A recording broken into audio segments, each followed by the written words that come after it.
매일 강아랑이 전해주는 정치권의 뜨거운 말말말 강아랑의 정치랑입니다. 오늘 첫 번째 주제는 대국민 담화 후폭풍입니다.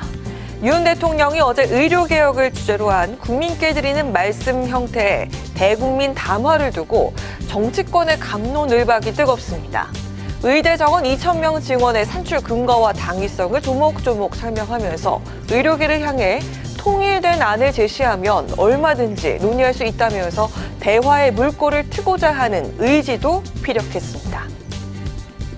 유연하고 탄력적으로 또 전향적인 입장에서 의대 증원 문제를 검토할 수 있다. 2,000명이라는 숫자가 절대적인 수치라는 입장은 아닙니다.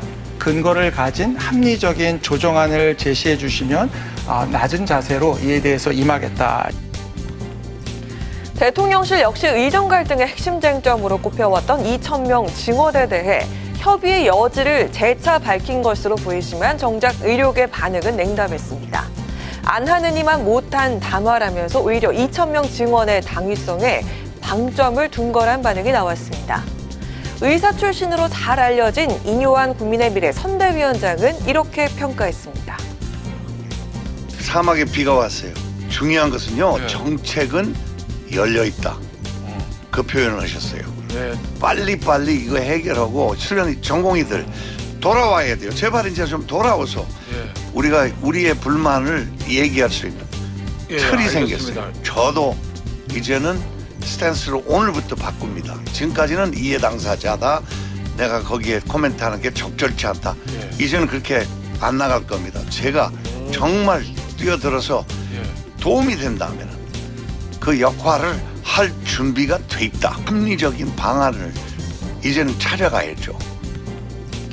평소 정부를 향해 비판적인 시각이 가득했던 홍준표 대구시장 또한 대통령의 이번 담화가 충분한 설득력이 있었다고 본다면서 정부와 의료계가 서로 유연성을 갖고 타협하자고 제안하기도 했습니다.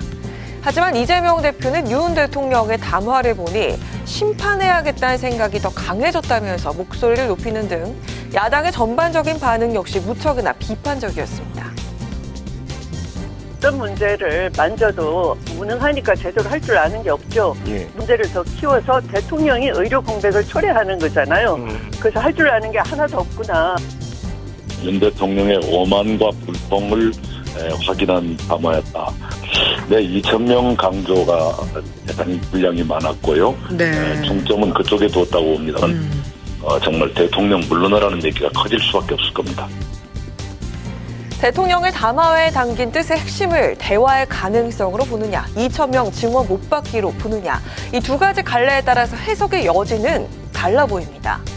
의료계 공백으로 인한 국민들의 실질적인 피해가 우려되는 만큼 애매한 논쟁을 떠나 명확한 해법과 실천이 절실한 때입니다.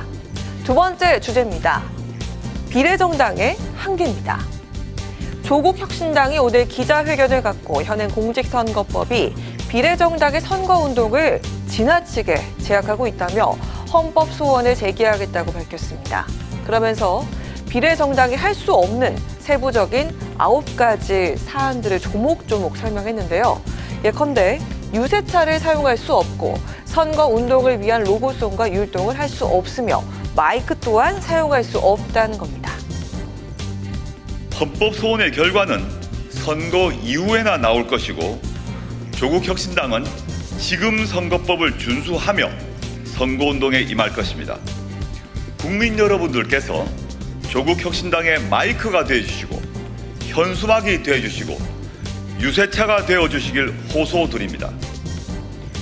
비슷한 논쟁은 과거 2006년과 2010년 지방선거 때도 있었습니다. 비례 후보자와 정당의 선거운동을 제한하는 것이 평등권을 침해한다는 거죠.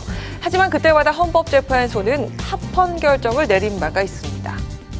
중앙선관위 관계자 역시 안 그래도 선거운동이 소음이나 공해로 여겨지기도 하는데 비례 후보에도 대중연설을 전면 허용하면 모든 지역에서 제약 없는 선거운동이 난립할 수 있다면서 우려를 나타내기도 했습니다. 그런가 하면 오늘 선관위가 역대 최장길의 비례대표 투표 용지를 공개를 했습니다. 이번 총선에 38개 정당이 253명의 비례대표 국회의원 후보를 내서 투표 용지 길이가 51.7cm로 가장 긴 길입니다. 중앙선거관리위원회가 지난해 새로 도입한 투표용지 분류기로 자동 개표할 수 없는 길이라서 이번 선거는 수개표 작업이 이뤄질 것으로 보입니다. 이번 총선의 비례의석은 총 46석. 거대 여야 정당을 비롯해 신생 정당들의 치열한 득표전에 귀추가 주목됩니다. 지금까지 강아랑의 정치라디오였습니다.